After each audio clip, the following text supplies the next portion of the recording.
الحمد لله نحمده ونستعينه ونستغفره ونؤمن به ونتوكل عليه ونعوذ بالله من شرور أنفسنا ومن سيئات أعمالنا من يهده الله فلا مضل له ومن يضلله فلا هادي له ونشهد أن سيدنا ومولانا محمدا عبده ورسوله أما بعد قال الله تبارك وتعالى أعوذ بالله من الشيطان الرجيم بسم الله الرحمن الرحيم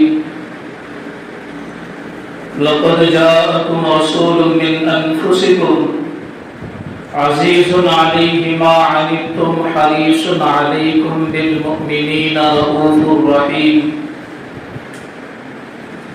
وقال النبي صلى الله عليه وسلم أنا ابن الذبيحين صدق الله العظيم وصدق رسوله النبي الكريم ونحن على ذلك لمن الشاهدين والشاكرين والحمد لله رب العالمین۔ میرے محترم بزرگوں، اللہ رب العزت کا بے انتہا احسان کرم فضل ہوا کہ اللہ رب العزت نے ہم سب کو محمد عربی صلی اللہ علیہ وسلم جیسا شفیق نبی عطا فرمایا۔ مہینہ چل رہا ہے سفر کا، تقریباً اس کی 26 یا 27 تاریخ ہوگی۔ آئندہ جو مہینہ آئے گا وہ ربیع الاول کا ہوگا۔ ہم سب جانتے ہیں کہ ربیع الاول کے مہینے میں چند ایسے بیوقوف اور احمق لوگ باہر نکلیں گے جو صرف ایک دن کے لیے یا رسول اللہ کا نعرہ لگائیں گے اور باقی 359 دن اپنے گھروں کے اندر بیٹھے رہیں گے۔ صرف ایک دن رسول اللہ کی فرمانبرداری کا نعرہ لگائیں گے، صرف سال میں ایک دن وہ باہر نکلیں گے۔ ہمیں یاد رکھنا چاہیے کہ ربیع الاول کا مہینہ جہاں رسول اللہ صلی اللہ علیہ وسلم کی پیدائش ہے، وہیں پر رسول اللہ صلی اللہ علیہ وسلم کی وفات کا بھی دن ہے۔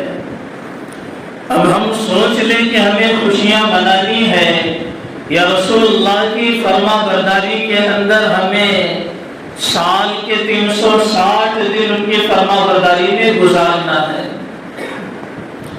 میرے محترم بزرگ و دوستو، ربیع الاول کے مہینے کی مناسبت سے ہمیں یہ معلوم ہونا چاہیے کہ اللہ رب العزت نے رسول اللہ صلی اللہ علیہ وسلم کو دنیا کے اندر بھیجا تو کس شان کے ساتھ دنیا میں بھیجا؟ کیا شان رہی رسول اللہ کی؟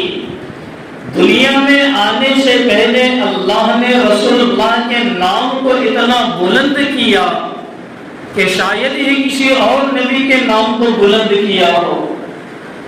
رسول اللہ دنیا کے اندر ابھی پیدا نہیں ہوئے تو لوگوں کے اندر چرچے ہونے شروع ہو گئے، لوگوں کے اندر ان کا نام جمنے لگا، بلند ہونے لگا۔ میرے محترم بزرگ و دوستو، رسول اللہ صلی اللہ علیہ وسلم کے پاس ایک شخص ملاقات کے لیے آیا اور یہ کہنے لگا، اے ابن الذبیحین، کہ اے دو ذبیحوں کے بیٹے۔ ایک ذبیحہ تو ہم جانتے ہیں کہ حضرت اسماعیل علیہ السلام، ان کے والد حضرت ابراہیم اپنے بیٹے اسماعیل کو ذبح کرنے کے لیے لے کر گئے تھے، جس کو ہم کچھ مہینے پہلے سن چکے ہیں کہ حضرت ابراہیم علیہ السلام کے دو بیٹے ہیں، حضرت اسماعیل اور حضرت اسحاق علیہ السلام۔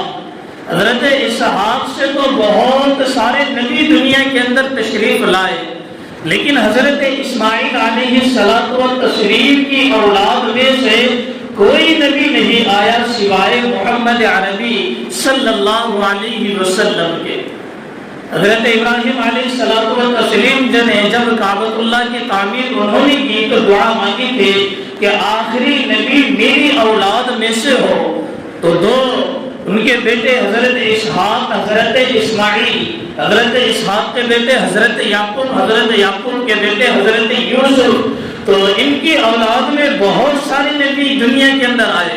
وہیں دوسری جانب دیکھ لو حضرت اسماعیل علیہ الصلوۃ والتسلیم ہیں، ان کی اولاد میں سے کوئی نبی دنیا کے اندر نہیں آیا، صرف اور صرف محمد عربی صلی اللہ علیہ وسلم دنیا کے اندر تشریف لائے۔ یاد رکھے محمد عربی صلی اللہ علیہ وسلم جن کی نسل سے دنیا کے اندر آ رہے ہیں، حضرت ابراہیم، حضرت اسماعیل، یہ ان کی نسل سے دنیا کے اندر تشریف لانے والے ہیں۔ یاد رکھے ان کی اولاد کے اندر یا ان کی نسل کے اندر کوئی ایسا شخص نہیں ہے جو نافرمان ہو، جو بدکار ہو، کوئی بھی ایسا شخص نہیں ہے۔ اور جن کی پشت میں محمد عربی صلی اللہ علیہ وسلم تھے، ان کا ماتھا چمکتا تھا، نور نبوت کی وجہ سے ان کی پیشانی چمکتی تھی۔ رسول اللہ صلی اللہ علیہ وسلم کے پردادا حضرت ہاشم، ان کی بھی پیشانی چمکنے لگی۔ ایک مرتبہ سفر میں نکلے تو راستے میں ایک خاتون نے ان کا ہاتھ پکڑ کر روک لیا اور یہ کہنے لگی، ہاشم میرے ساتھ صرف ایک رات گزار لو، میرے ساتھ صرف ایک رات گزار لو۔ ہاشم کہنے لگے، میں سردار آدمی ہوں، میں بدکار آدمی نہیں ہوں، میں سردار آدمی ہوں، میں ایسا کام نہیں کر سکتا۔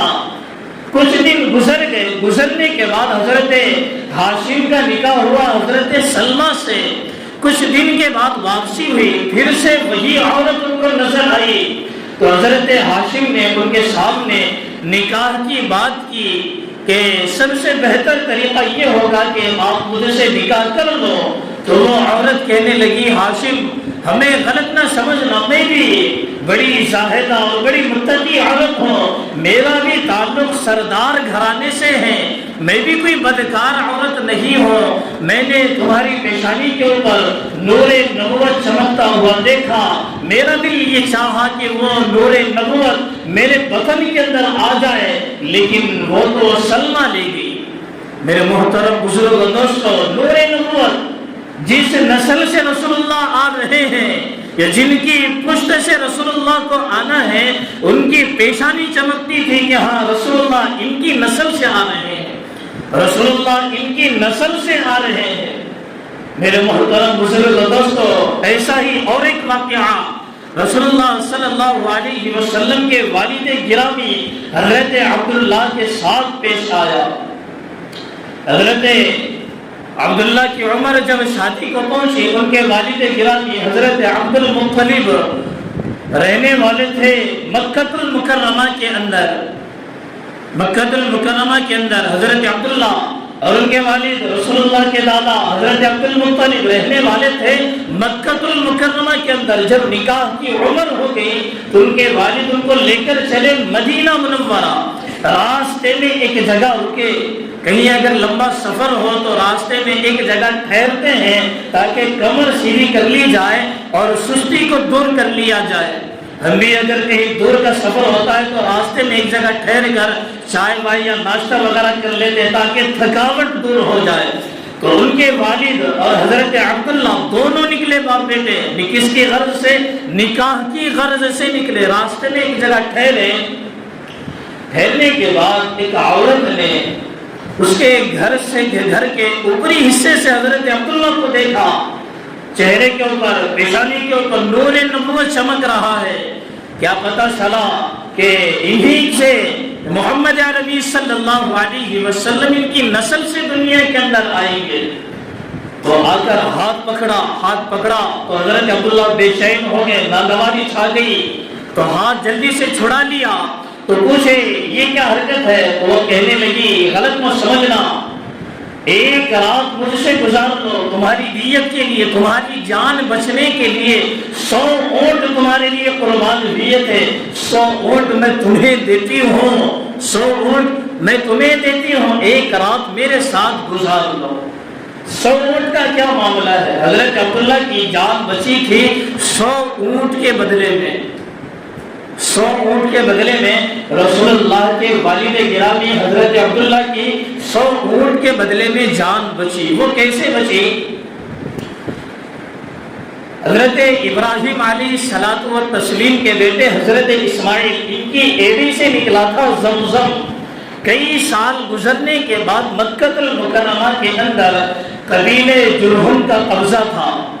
قبیلے جرہم کی لڑائی قبیلے خزاعہ سے ہوئی۔ جب یہ دونوں آپس میں لڑنے لگے تو قبیلے جرہم نے کیا کیا، جہاں زمزم کا کنواں تھا وہاں پر پتھر ڈال دیے، مٹی ڈال دی، اور وہ زمزم کا کنواں مٹ گیا، اس کا نشان ختم ہو گیا۔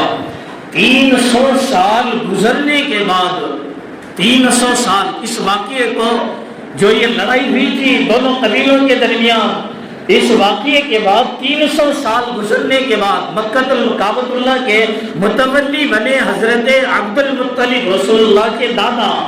تو ان کے دور کے اندر ایک مرتبہ اپنے حجرے کے اندر سونے کے لیے حضرت عبد المطلب گئے، خواب کے اندر دیکھا کہ کوئی آواز لگا رہا ہے، پاک جگہ کو کھودو، یعنی پاک چیز کو کھودو۔ تو یہ آواز آئی تو حضرت عبد المطلب نیند سے بیدار ہوئے، کچھ سمجھ نہیں سکے کیا معاملہ تھا۔ پھر دوسرے دن خواب کے اندر دیکھا کہ پاک چیز کو کھودو، پھر سمجھ نہیں سکے، گھبرا کر اٹھ گئے، کیا معاملہ ہے معلوم نہیں، کیا کہا جا رہا معلوم نہیں۔ پھر تیسرے دن وہی خواب آیا اور یہ کہا گیا کہ پاک چیز کو کھودو۔ تو عبد المطلب نیند سے جاگے نہیں بلکہ خواب کے اندر پوچھا کہ وہ پاک چیز کیا ہے۔ خواب کے اندر بتایا گیا وہ زمزم کا کنواں ہے جو حضرت اسماعیل کی ایڑی سے نکلا تھا۔ تو حضرت عبد المطلب نے پھر پوچھا وہ کہاں ہے، اس کا نشان کیا ہے، کہاں پر کھودنا چاہیے؟ کوئی نشان نہیں، ساری چیزیں مل گئی، صرف کعبۃ اللہ وہاں پر ہے۔ تو خواب کے اندر بتایا گیا صبح ہوگی تم کعبۃ اللہ کے پاس جانا، وہاں بیٹھنا، ایک کوا آئے گا اور ایک جگہ وہ اپنی چونچ کو 3 مرتبہ مارے گا، سمجھ لینا کنواں وہیں پر ہے، وہیں کھودنا، وہاں سے زمزم نکلے گا۔ صبح اٹھے اور اٹھنے کے بعد جیسے خواب کے اندر بتایا گیا تھا کہ فلاں جگہ پر بیٹھنا، کوا آئے گا، چونچ مارے گا، سمجھ لینا وہاں پر زمزم ہے۔ تو حضرت عبد المطلب خواب کے بتائے ہوئے طریقے کے مطابق وہاں پر بیٹھے، تھوڑی دیر کے بعد دیکھا کہ ایک کوا آیا اور فلاں جگہ پر اس نے اپنی چونچ ماری، 3 مرتبہ چونچ مار کر وہاں سے چلا گیا۔ حضرت عبد المطلب سمجھ گئے کہ اب یہاں ہمیں کھودنا ہے، یہاں سے زمزم نکلے گا۔ 300 سال گزر گئے، زمزم کا نام و نشان ختم ہو گیا۔ پھر بتایا گیا کہ یہاں کھودنا ہے۔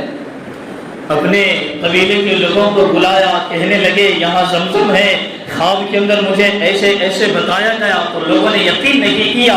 تو عبد المطلب کا اس موقع پر صرف ایک ہی بیٹا تھا، یہ رسول اللہ کے دادا ہے، اور رسول اللہ کے والد کی ابھی پیدائش نہیں ہوئی، والد کی ابھی پیدائش نہیں ہوئی، صرف ایک ہی بیٹا ہے عبد المطلب کے، ایک ہی بیٹے وہ ہے حارث۔ ان کو لے کر اب کھدائی شروع کر دی تھی انہوں نے۔ کرنے کے بعد باپ بیٹے دونوں کھدائی کرنے لگے، تھک ہار کر ایک جگہ بیٹھ گئے۔ بیٹھنے کے بعد یہ کہا کہ وہ بھی کیا سردار کہ جس کی ایک ہی اولاد ہے، وہ بھی کیا سردار جس کی ایک ہی اولاد ہے۔ تو وہاں بیٹھے بیٹھے انہوں نے نظر مانی کہ اللہ اگر مجھے آپ 10 بیٹے اگر دے دے تو اس میں سے ایک بیٹے کو میں آپ کے لیے قربان کر دوں گا، اگر آپ مجھے 10 بیٹے دے دے تو اس میں سے ایک بیٹا میں آپ کے لیے قربان کر دوں گا۔ ہوا بھی ایسا، 10 کے بجائے 12 مل گئے، 12 بیٹے ہو گئے۔ جب وہ جوانی کو پہنچے، کھیلنے کودنے لگے، بڑے ہو گئے، تو تو کعبۃ اللہ کے صحن میں بیٹھے حضرت عبد المطلب دیکھا اپنے بچوں کو بڑے ہو گئے، ایک دم وہ نظر یاد آ گئی کہ میں نے فلاں موقع پر وہ نظر مانگی تھی۔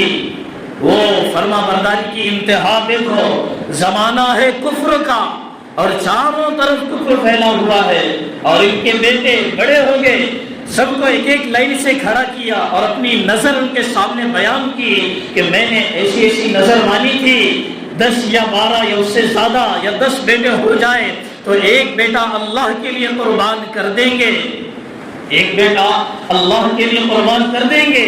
تو ان بیٹوں نے کیا کہا، ابا آپ جس کسی کا بھی ہاتھ پکڑیں گے وہ قربان ہونے کے لیے تیار ہے۔ زمانے کفر ہے اور اپنی بچوں کی اور اس وقت کے بچوں کی فرما برداری دیکھو اپنے والد کے مطابق۔ آج کے بچے اپنے باپ کو ایک گلاس پانی پلانے کے اوپر راضی نہیں ہوتے۔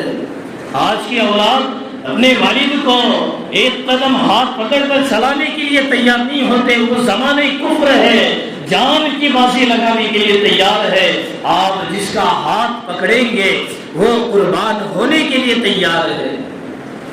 میرے محترم بزرگ دوستو، اس میں حضرت عبداللہ بھی موجود ہے۔ رسول اللہ کے والد گرامی عبد المطلب نے یہ کہا کہ ایسا نہیں کیا جائے گا، قرآن اندازی کی جائے گی، جس کا نام نکلے گا میں اس کو قربان کر دوں گا اللہ کے لیے۔ 12 یا 15 بیٹوں کے نام لکھے گئے، قرآن اندازی کی گئی تو نام نکلا حضرت عبداللہ کا۔ وہ سب سے چھوٹے تھے، رسول اللہ کے والد۔ واقعہ کہاں سے شروع ہوا تھا؟ وہ ایک عورت ملی تھی حضرت عبداللہ کو، ایک رات میرے ساتھ گزار لے، 100 اونٹ میں تجھے دوں گی۔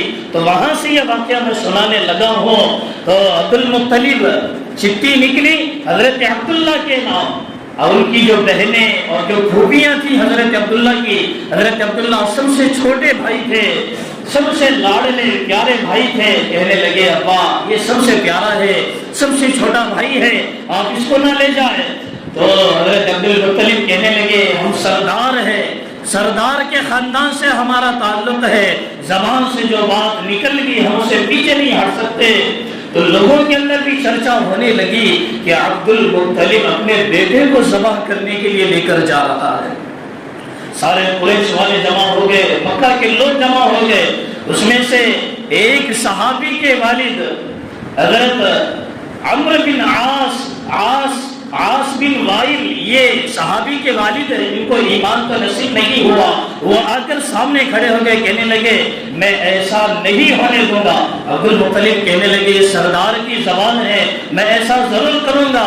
تو عاص بن وائل کہنے لگے کہ تم بھی ایک سردار کے سامنے کھڑے ہو، میں ایسا بالکل نہیں ہونے دوں گا۔ مکہ کے باہر ایک گاؤں ہے جہاں پر ایک کاہنہ، ایک نجومی رہا کرتی تھی، اس کے پاس یہ معاملہ گیا کہ ایسا ایسا معاملہ ہے، نظر مانی تھی کہ ایک بیٹے کو اللہ کے لیے ذبح کیا جائے گا۔ تو وہ کاہنہ کہنے لگی اگر تمہارے پاس کسی کا قتل ہو جائے تو اس قتل کا معاوضہ کیا ہوگا؟ اگر کوئی کسی کو قتل کر دے تو قتل کی دیت یا قتل کا معاوضہ کیا ہوگا؟ تو کہنے لگے قتل کا معاوضہ قتل نہیں ہوتا، بلکہ ہم اس سے معاوضہ لیتے ہیں کہ 10 اونٹ ہم لیتے ہیں۔ تو وہ کاہنہ کہنے لگی کہ عبداللہ کے بدلے 10 اونٹ قربان کیے جائے، بلکہ ایسا کیا جائے ایک پرچی کے اوپر عبداللہ کا نام لکھا جائے، دوسری پرچی کے اوپر 100 اونٹ لکھے جائے، قرآن اندازی کی جائے۔ اس دور میں قرآن اندازی کا طریقہ کچھ الگ ہوا کرتا تھا کہ 2 تیر لیے جاتے تھے، ایک تیر کے اوپر حضرت عبداللہ کا نام، دوسرے تیر کے اوپر 10 اونٹ لکھے جاتے اور اس کو ایک ڈبے میں ڈالا جاتا، اس کو ہلایا جاتا، ہلانے کے بعد ایک تیر باہر نکلتا۔ اس طریقے سے قرآن اندازی اس دور میں ہوا کرتی تھی۔ تو نام لکھا گیا پرچی کے اوپر عبداللہ، دوسری پرچی کے اوپر دوسرے تیر کے اوپر نام لکھا گیا، 10 اونٹ ہلایا گیا تو باہر تیر نکلا حضرت عبداللہ کا۔ عبد المطلب کہنے لگے دیکھو میں نے کہا تھا نا کہ اس سے کام نہیں چلے گا۔ تو کاہنہ نے پھر یہ کہا تھا اگر پھر سے عبداللہ کا نام اگر نکل جائے 10 اونٹ اور بڑھا دینا، پھر سے نکلے پھر 10 اونٹ اور بڑھا دینا، کہ جب تک اونٹوں کا نام نہ نکلے 10 اونٹ بڑھاتے رہنا. پہلی مرتبہ عبداللہ کا نام نکلا، پھر 10 اونٹ اور بڑھائے گئے، پھر عبداللہ کا نام نکلا، پھر 10 اونٹ 20، ایسے کرتے کرتے کرتے 90 ہو گئے، 80 ہو گئے، 100 تک پہنچ گئے. حضرت عبد المطلب کے پاس صرف 100 اونٹ ہی تھے، اس سے زیادہ اونٹ ان کے پاس نہیں تھے. جب 90 اونٹ چلے گئے، پھر عبداللہ کا نام نکلا، پھر 100 اونٹ کر دیے گئے، پھر اوپر اندازی کی گئی تو آخر میں نام نکلا 100 اونٹ. عبد المطلب کہنے لگے کہ میں اس پر راضی نہیں ہوں، ڈبل سے قرآن اندازی کی جائے. عبداللہ کا نام لکھا گیا، 100 اونٹ لکھے گئے، پھر سے قرآن اندازی کی گئی، پھر سے 100 اونٹ نکلے، پھر سے کی گئی 100 اونٹ نکلے. 3 مرتبہ ایسا کیا گیا تو سب نے اللہ اکبر کا نعرہ لگایا اور یہ کہا کہ 100 اونٹ کے بدلے میں عبداللہ کی جان بچی ہے. 100 اونٹ کے بدلے میں عبداللہ کی جان بچی ہے. عبداللہ رسول اللہ کے والد گرامی، 100 اونٹ کے بدلے میں حضرت عبداللہ کی جان بچی. وہ عورت کہنے لگی، حضرت عبداللہ سے جب نکاح کے لیے عبد المطلب ان کو لے کر جا رہے تھے مدینہ منورہ، راستے میں رکے تھے، عورت کہنے لگی عبداللہ ایک رات میرے ساتھ گزار لے، 100 اونٹ میں تجھے دے دوں گی. حضرت عبداللہ نے کچھ بھی نہیں کہا اور یہ کہا کہ میں سردار خاندان سے ہوں، میں بدکاری نہیں کر سکتا. پھر وہاں سے چلے گئے، مدینہ منورہ پہنچے. مدینہ منورہ میں ان کا نکاح ہوا، وہاں پر 5 یا 6 مہینے وہاں پر رہے. واپسی میں پھر اسی جگہ پر رکے اور وہی عورت پھر سے ٹکرائی. تو حضرت عبداللہ نے کہا کہ اگر ایسا ہے تو سب سے بہترین طریقہ یہ ہوگا کہ آپ مجھ سے نکاح کر لو، شادی کر لو. تو وہ عورت کہنے لگی عبداللہ مجھے غلط نہ سمجھنا، میں بھی سردار خاندان سے تعلق رکھتی ہوں، میں بھی بڑی متقی ہوں، پرہیزگار ہوں، میں کوئی بدکار عورت نہیں ہوں. میں نے تیرے پیشانی کے اوپر نور نبوت چمکتا ہوا دیکھا، میری خواہش تھی کہ وہ نور نبوت میرے بطن میرے پیٹ کے اندر آ جائے، لیکن وہ تو آمینہ لے گئی، اس کا نصیب وہ آمینہ لے گئی. مجھے نکاح کی یا شادی کی کوئی حاجت نہیں ہے. میرے محترم بزرگ و دوستوں، رسول اللہ دنیا کے اندر مبعوث نہیں ہوئے، لیکن ان کے آنے سے پہلے ہی ان کا نام روشن ہوا.